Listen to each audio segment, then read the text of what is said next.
नमस्कार। मैं doctor H.N.. व्यास, सहाचार्य, समाजशास्त्र विभाग, माणिक्यलाल वर्मा राजकीय महाविद्यालय भीलवाड़ा।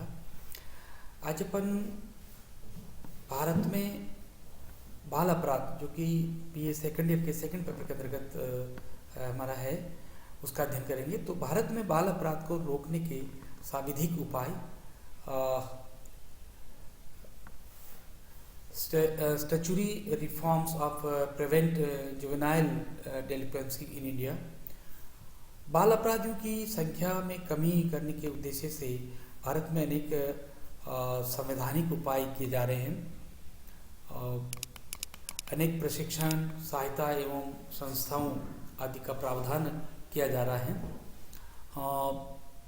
जिसमें ये बालक सामान्य नागरिक बालकों का जीवन व्यतीत कर सके। बाल अपराधी वयस्क अपराधियों के समान परिपक्व एवं सिद्धस्त नहीं होते हैं, अतः उन्हें उचित सलाह एवं प्रशिक्षण देकर सुधारा जा सकता है। इनके सुधार के लिए निम्नलिखित कानूनी स्तर पर प्रयास किए जा रहे हैं, जो कि निम्न है। पहला, बाल न्यायालय। भारत में सामान्यतः बाल अपराधियों को संवैधानिक सुरक्षा प्राप्त कराने के उद्देश्य से वह उनके अधिकारों की रक्षा के लिए बाल न्यायालयों की स्थापना की गई है। सेठना के मत में बाल न्यायालय विशेष न्यायालय हैं जो उन बाल अपराधियों एवं बालकों को संरक्षण प्रदान करते हैं जिन्हें संरक्षण की आवश्यकता होती है। भारत में कलकत्ता, बॉम्बे, मद्रास, पूना, बेलगाम, नासिक, महाराष्ट्र, कर्नाटक आदि नगरों में बाल न्यायालयों की स्थापना की गई है, जैसे कि राजस्थान में भी की गई है। बाल न्यायालयों में एक प्रथम श्रेणी का न्यायाधीश, एक या दो अवैतनिक महिला न्यायाधीश, अपराधी बालक, उसके माता पिता एवं संरक्षक, प्रोबेशन अधिकारी, कोर्ट का क्लर्क, वकील व साधारण पोशाक में पुलिस के आदमी होते हैं। अपराधी बालक को सामान्य वातावरण देने के उद्देश्य से सामान्य रूप से अनौपचारिक बातचीत के द्वारा इस प्रकार का वातावरण तैयार किया जाता है कि बच्चा आतंकित व भयभीत न रहे।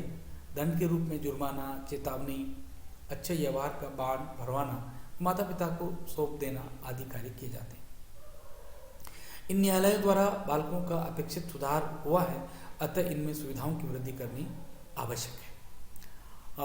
सुधार न्यायालय, रिमांड हाउस। जब बाल अपराधी द्वारा पकड़ लिया जाता है तो उसे सुधारालय में रखा जाता है। जब तक उस पर अदालती कार्यवाही चलती है, अपराधी इन्हीं सुधारालयों में रहता है। यहाँ पर परिवीक्षाधिकारी बच्चों की शारीरिक एवं मानसिक स्थितियों का अध्ययन करता है, उन्हें मनोरंजन, शिक्षा एवं प्रशिक्षण आदि दिया जाता है और हर संभव प्रयास किया जाता है कि बालक सही सही सूचनाएं दे, जिससे वह न्यायाधीश के समक्ष देने से घबराता है। आवश्यकता पड़ने पर यहाँ मनोचिकित्सकों द्वारा भी बच्चों का अध्ययन कराया जाता है। लड़की व लड़कों के लिए अलग अलग सुधारालय भी कई कई बने हैं। कभी कभी इन सुधारालयों में रखकर ही बाल अपराधियों को छोड़ दिया जाता है। भारत में इन सुधारालयों को समाज कल्याण संस्थाओं, विधि विभाग तथा स्वतंत्र निदेशालय चला रहे हैं। प्रमाणित विद्यालय, सर्टिफाइड स्कूल। प्रमाणित विद्यालय में भी बाल अपराधियों को सुधार हेतु रखा जाता है। इन विद्यालयों को सरकार से अनुदान प्राप्त ऐच्छिक संस्थाएं चलाती हैं।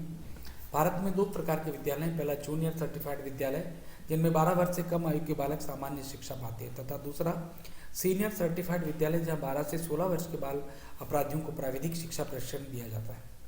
बाल अपराधी को सर्वप्रथम सुधारालय में रखा जाता है, जहाँ परिवीक्षा अधिकारी उनके संबंध में अपना प्रतिवेदन प्रस्तुत कर देता है। उस समय यदि अनुभव किया जाता है कि उसे किसी सुधार विद्यालय में रखना आवश्यक है, तभी उसे एक निश्चित समय तक इन विद्यालयों में रखा जाता है। विद्यालय छोड़ने से पूर्व से एक अनुमति पत्र, लाइसेंस दिया जाता है। विद्यालय छोड़ने से पूर्व उन्हें एक अनुमति पत्र, लाइसेंस दिया जाता है, जो उसे किसी कल्याणकारी अधिकारी के संरक्षण में छोड़ा जाता है। प्राय 18 वर्ष की उम्र के में बालक को स्कूल से रिहा कर दिया जाता है। बोस्टल पाठशाला, बोस्टल विद्यालयों में किशोर अपराधियों को रखा जाता है, जिनकी आयु 15 से 21 वर्ष तक होती है।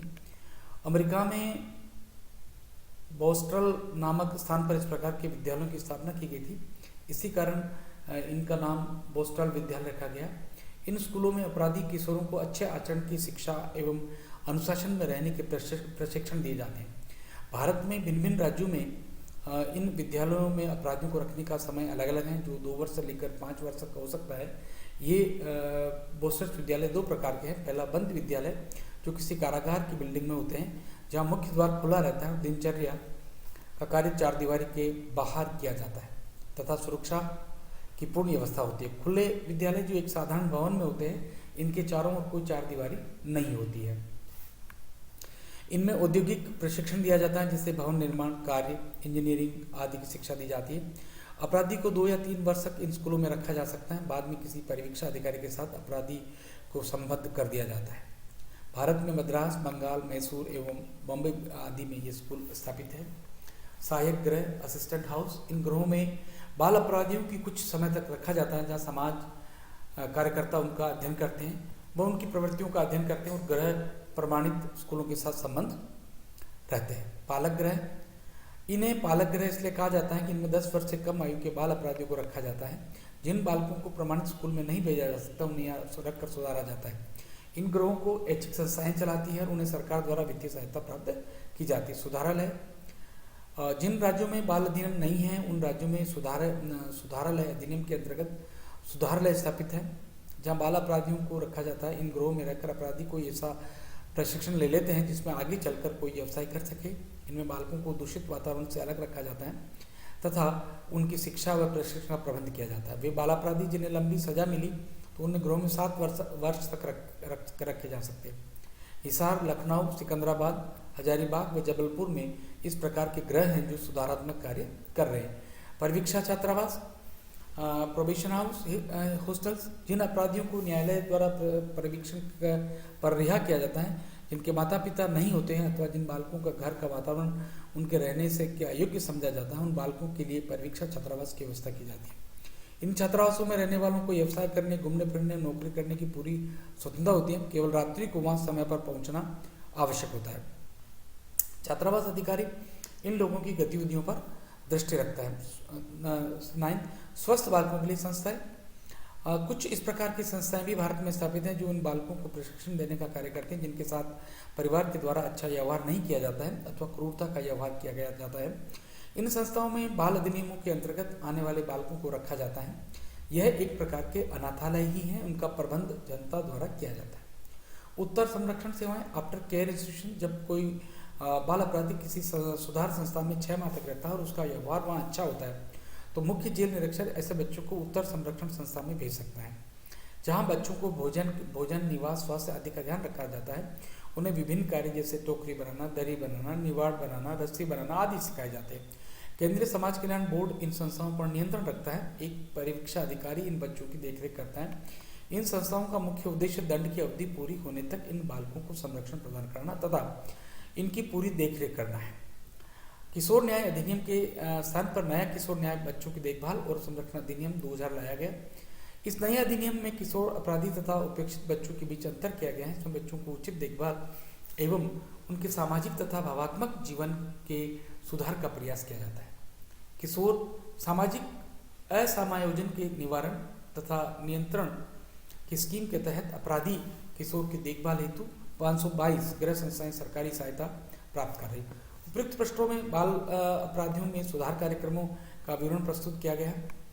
अपराधी को इन संस्थाओं में रखकर सामान्य नागरिक बनाने का प्रयास किया जाता है, किंतु बाल अपराधी प्रवृत्तियां उत्पन्न ही न हो, अर्थात जो कारण बाल अपराधों को जन्म देते हैं उन कारणों का पता लगाकर उन पर नियंत्रण किया जाए तो अपराधों की संख्या में कमी हो सकती है। उदाहरण के लिए बाल अपराध के अनेक कारण जैसे शारीरिक दोष, मानसिक हीनता, सामूहिक अस्थिरता, निर्धनता, अनियंत्रित यौन इच्छाएं, असुरक्षा, पारिवारिक परिस्थितियां, पड़ोस, विद्यालय, साथी समूह एवं गंदी बस्तियां आदि हो सकते हैं।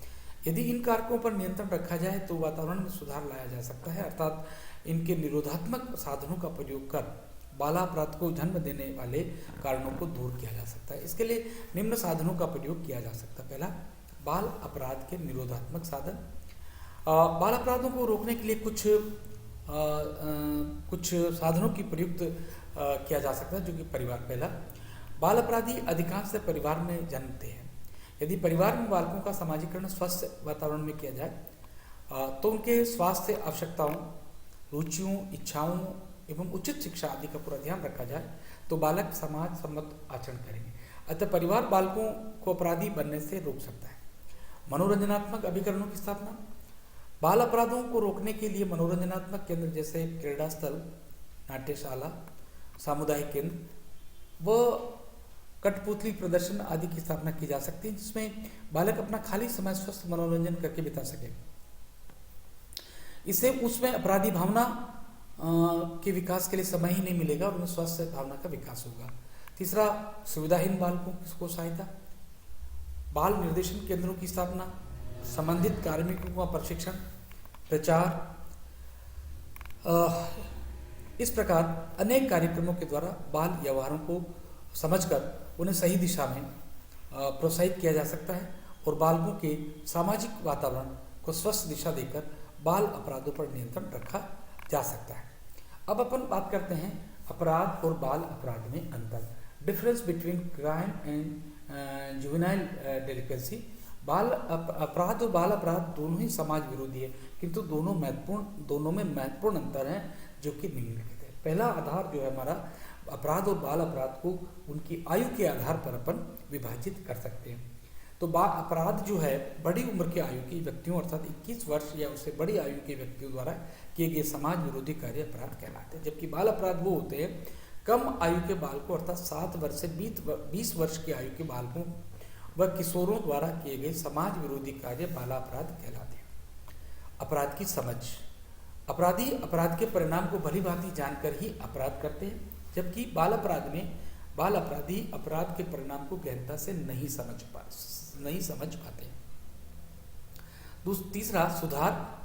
अपराधी को सुधारना असंभव नहीं तो कठिन कार्य अवश्य है, तो बाल अपराधी को कम समय रहते सुधारा जा सकता है। दंड। अपराधी को उसके अपराध के आधार पर कारावास का दंड दिया जाता है, जबकि बाल अपराधी को सुधारालय भेजा जाता है, जो कि कठोर दंड नहीं दिया जाता है। अपराध के कारण। अपराधियों के अपराध के कारणों का पता लगाना कठिन कार्य है, जबकि बाल अपराधी के अपराध के कारणों को जानना सरल होता है। उद्देश्य। अपराधी किसी भी प्रकार के अपराध को किसी विशेष उद्देश्य से करता है, जबकि बालक किसी अपराध के पीछे कोई बड़ा उद्देश्य लेकर नहीं चलते हैं। प्रभाव।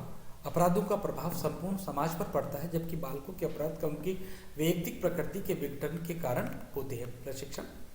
युवा अपराधी कभी कभी सामूहिक अपराधों में बालकों का सहारा लेते हैं तथा कभी कभी उन्हें इस कार्य के लिए प्रशिक्षित भी करते हैं, जबकि बाल अपराधों की प्रकृति सामान्य होती है। इसके लिए न किसी की सहायता ली जाती है और न ही किसी को प्रशिक्षित किया जाता है। इस प्रकार भारत में बाल अपराध के बारे में हम लोग विस्तृत अध्ययन किया और ये आपके लिए बड़ा महत्वपूर्ण भी है। अब इसके लिए कुछ प्रश्न मैं आपको लिखाता हूँ जो कि परीक्षा में आने की संभावना है और आप लिखकर मेरे व्हाट्सएप नंबर पर आप भेजेंगे। पहला प्रश्न आता है हमारा, बाल अपराध की परिभाषा दीजिए। भारत में बाल अपराध के लक्षण बताइए। ठीक है। दूसरा प्रश्न इसका है, अपराध एवं बाल अपराध में अंतर स्पष्ट कीजिए। अपराध एवं बाल अपराध में अंतर स्पष्ट कीजिए। तीसरा क्वेश्चन बनता है, भारत में बाल अपराधियों के सुधार कार्यक्रमों पर एक निबंध लिखिए। चौथा क्वेश्चन है, बाल अपराध विघटित परिवार की देन है। इस कथन को भारतीय परिप्रेक्ष्य में स्पष्ट कीजिए या इसकी व्याख्या कीजिए। पांचवा क्वेश्चन बनता है, बाल अपराध में परिवार की भूमिका स्पष्ट कीजिए। अब कुछ छोटे प्रश्न हैं जिनको आपको बहुत ज़्यादा बड़े में नहीं करना है। बाल न्यायालय पर टिप्पणी लिखना है, बाल न्यायालय। दूसरा क्वेश्चन है, आयु एवं व्यवहार की दृष्टि से बाल अपराध। तीसरा, बाल अपराधियों की विशेषताएं। चौथा, सुधारालय और पोस्टल पाठशाला। इस प्रकार आप इन प्रश्नों का आपने उसमें आंसर देंगे और मैं सोचता हूँ शायद मेरे आप जब उस पर भेजेंगे व्हाट्सएप पे तो मैं उनको देख पा के आपको जवाब देने का प्रयास करूँगा। तब तक के लिए धन्यवाद, नमस्कार।